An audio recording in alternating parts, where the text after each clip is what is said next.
exercise. So I get patients who come to me, and I'm sure some other doctors here get the same thing. Hey, I'm fasting, and I'm not losing weight, or I don't feel much different. There's a reason for it. This is a part of the deal. It's not the whole thing. It's like you can't take a junk car, put a coat of paint on it, and expect it to run like a Ferrari. It doesn't work that way.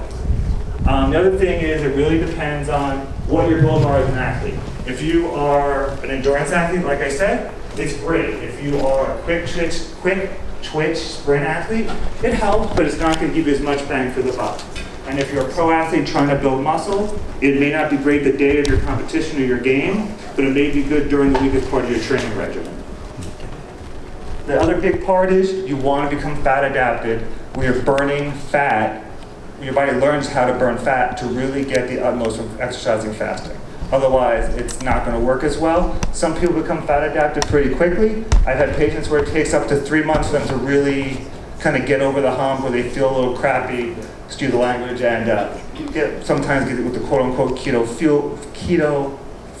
flu, and they just can't use it as well. The other big thing that I did find out that I didn't know is that women should not be exercising fasting as much as men should. And if you do fast as a woman exercising, it should only be 8 to 12 hours. And you should do it minimally, because they find that one, it actually abnormally will affect the hormones, and it may actually affect fertility. So men, great. Women, not so much, or on a limited basis. There's also debate, when do you work out? When do you do your fasted workout? Is it in the morning, which a lot of people like to do, versus then refeed afterwards, or do you want to do it in the evening? It depends, again, lifestyle, what your goals are, so things like that. Then the other questions are, when and how do you refeed? The big debate initially when this started was, when after you work out does the anabolic phase start and end? Some people were saying you had to get your refeeding meal in right after you worked out. Now the studies and the experts are kind of saying, yeah, you may have 12, 14 hours after you work out to get that food in. We know that you do want to wait about at least a half hour, optimally probably 2 to 3 hours, to get that insulin down. Because if you have you're going to have an elevated insulin when you work out. So you want to get that down a little bit, because it may affect your fat burning and your benefit from the workout. And obviously, all the studies say, because we're not dealing with a biohacker community, that obviously if you go out and have a positive, if you're eating more than you're burning, you're not going to get the benefit. You can't go have a McDonald's shake and 5 hamburgers. It doesn't work, but people know that here.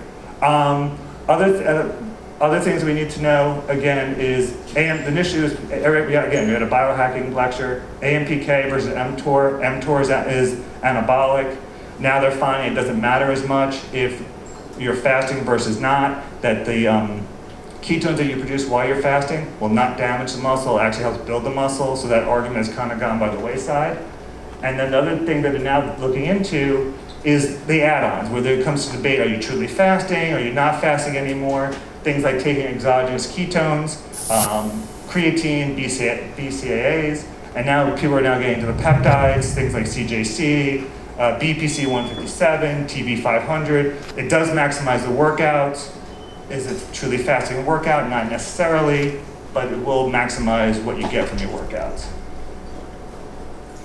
Then there are some problems besides a couple of things I talked about with exercising and fasting. One, like I said, especially initially, if you're going to do a long duration exercise, you're not going to have the performance that you want. If you have a big 13-mile race, don't start fasting a week before and try to run your PR. If you're doing it for 3 or 4 months, then you have a much better chance of running the fastest time you ever run. Bonking. Who here has heard of bonking in the fasting sense? Okay. Gotta go there once. Bonking means that what happens is you totally deplete your glycogen stores.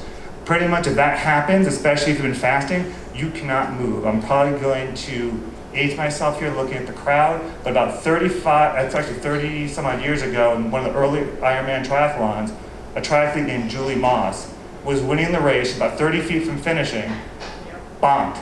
She couldn't move, she's literally crawling to the finish line. Yep, there you go. Somebody knows what I'm talking about. She got past, lost the race because she bombed. She said she hadn't trained well enough for it, so it can affect her performance, and She's not more famous in the winter, but she wrote a book about it. And the last thing is definitely especially when you're fasting and exercise, you got to make sure you're hydrated, get the electrolytes. I mean, I know my patients who I know are more elite athletes are trying to have a high performance. I will check their electrolytes. I'll run an amino acid panel either through Quest or LabCorp or a company called Genova. And if you're going to try to get the keto salt in there to help keep yourself hydrated. That's the fasted exercise in about 8 minutes or so. Anybody have any questions? I'll be here after the event. Thanks. Thank you. Thank you, Neil.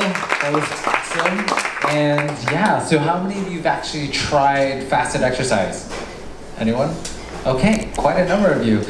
Not too long ago, the science is constantly changing, right? Not too long ago, we were taught that you have to eat before you work out or else you're gonna run out of energy, you're gonna fall on your face in your workout, and then you gotta eat within that 1 hour window right after you finished working out, and you gotta eat 5 times after that, all throughout the day. It's completely being flipped on its head, and that's why we do this. That's why we gather here to talk about it, talk about the science, break it down. And let's see, I will talk about my experience really quickly with fasted exercise. So last year, 2018, the first 90 days I did the warrior diet, which was 1 meal a day, time feeding, like compressing my feeding window to 4 hours every single day, right? So eating between the hours of 2 p.m. and 6 p.m., but also doing CrossFit at noon, right? So I actually did CrossFit in a fasted state, and I found that I perform better when I don't have food in my stomach. So go figure. And I know Shawn Michaels has been doing that. We are testaments, and I'm sure there are plenty of other people who can testify to the fact that you don't need food in your stomach in order to complete a 1 hour workout. You just don't.